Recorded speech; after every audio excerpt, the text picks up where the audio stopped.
Molweni. Wangathi kumandi nje apha. Nandi. Wangathi kumnandi nje.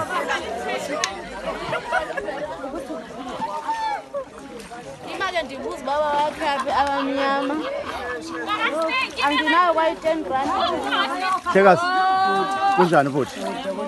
Ngcono. Ngicela ukubuza mani ulapha esinuka usuka phi ekhaya ungwephi idolophu? Lapha ngisuke eMatatiyela. le basotho ke mosotho Awu. basesotho manami. All right. Le mona ngide ngale ndawo kodwa hey amabhaji azawusheka apha Yes. ngisiza. Sinalo believe ukuthi sawubuya emakhaya noko izinto zimhlophe. Okay. Otherwise ubone ntoni mhlambe engaqhelekanga njengamuntu obuqala ukuza kule ndawo? Ngibona into ezinhle ukuba ngiqala ubona amanzi aphinki. Ngiyoqala nje namanzi nje. Anike ithemba ukuthi yonke amabhaji asheka. Apha bindala ngibone kule ndawo uma amanzi afikele kumabhaji. Yes. Oh, very good.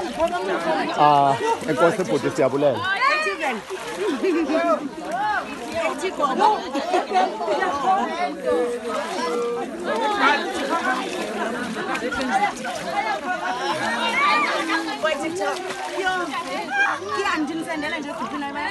Batsho ke bathi nabo bayawaqala amanzi apinki.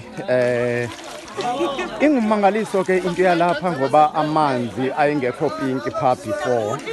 Sanda kwenzeka kodwa ke siyavuya into yokuba abantu sifumane uninzi labantu abalapha.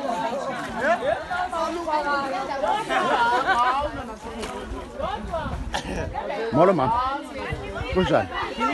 Kunjani mama? Ngicela ubheke kumtorho. All right, umntana sekhaya. Ulapha esinuka ne? Ulapha esinuka. Uyaqala ukuze sinuka wena? No, andiqali. Awuqali. Kodwa intoni le imane yenza uma ubuyelela hoqo esinuka? Lamanzi.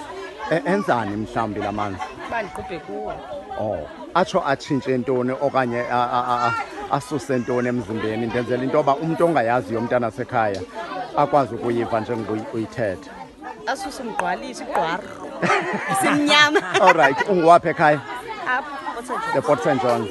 Oh, kuthi wam Thana nalavix. wena unguwandawuni ihlo. Abaleka le chef. Hlekazi, ngicela ungathobi phansi awuvuze. Awuvuze. Okay, fine. Ayongxaki molo bhuti. Yiyo le Port St Johns bantakwethu. Isinuka abantu ke bayancedakala kakhulu apha.